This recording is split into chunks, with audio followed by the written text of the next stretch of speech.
সম্মানিত আশিকে রাসূলেরা,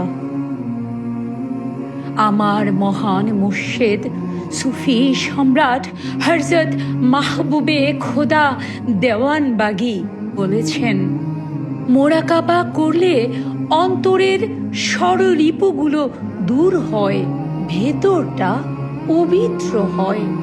মোরাকাবা ছাড়া আত্মাকে পবিত্র করার আর কোনো পথ নেই।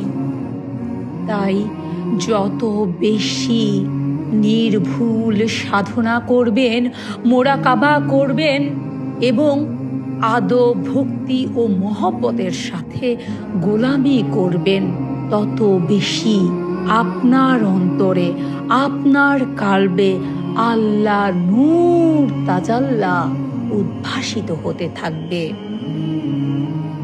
যত বেশি মোরাকাবা করবেন, যত বেশি সাধনা করবেন আদব, ভক্তি, মহব্বতের সাথে, যখন মুর্শিদকে সর্বক্ষণ হৃদয়ে স্মরণ করে, কালবে যখন আল্লাহ আল্লাহ জিকির খেয়াল করে, হৃদয়ে, কালবে এবং যাদের অন্যান্য জায়গায় সবক আছে সেখানে সর্বক্ষণ রাহমাতাল লিল আলামিনের মাধ্যমে রাব্বুল আলামিনের সাথে যোগসূত্র করতে পারবেন।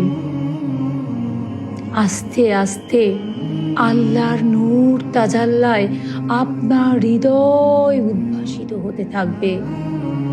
আপনার দৃষ্টি সূক্ষ্ম হতে সূক্ষ্মতম দিকে প্রবাহিত হতে থাকবে।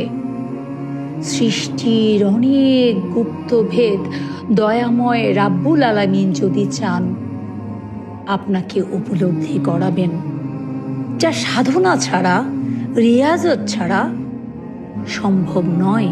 সাধনা রিয়াজতের মাধ্যমে অন্তরের পঞ্চ ইন্দ্রিয়গুলো জাগ্রত হয় এবং ষড়রিপুগুলো মুসলমান হয়ে যায়, সাধকের অন্তর্দৃষ্টি খুলে যায়।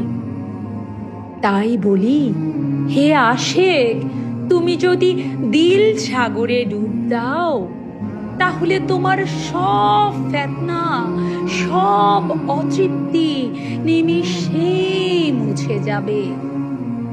আর যদি কেবল ভেসে বেড়াও প্রজাপতির মতো, ফুলে ফুলে মধু সংগ্রহ করতে যাও, মনকে এদিক সেদিক ঘোরাঘুরি করাও, কশ্চিন কালেও সেই মারেফতের নূর তাজাল্লায় তোমার হৃদয় বিকশিত হওয়া সম্ভব নয়।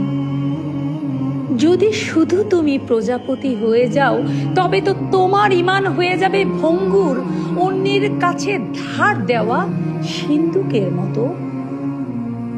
এই প্রসঙ্গে সূরা আস-শামস আয়াত 9 এবং 10-এ মহান রাব্বুল আলামিন বলেছেন, নিশ্চয়ই সে সফল কাম যে তার আত্মাকে পরিশুদ্ধ করে, আর সেই ধ্বংসপ্রাপ্ত যে তাকে কুলসিত করে দেয়।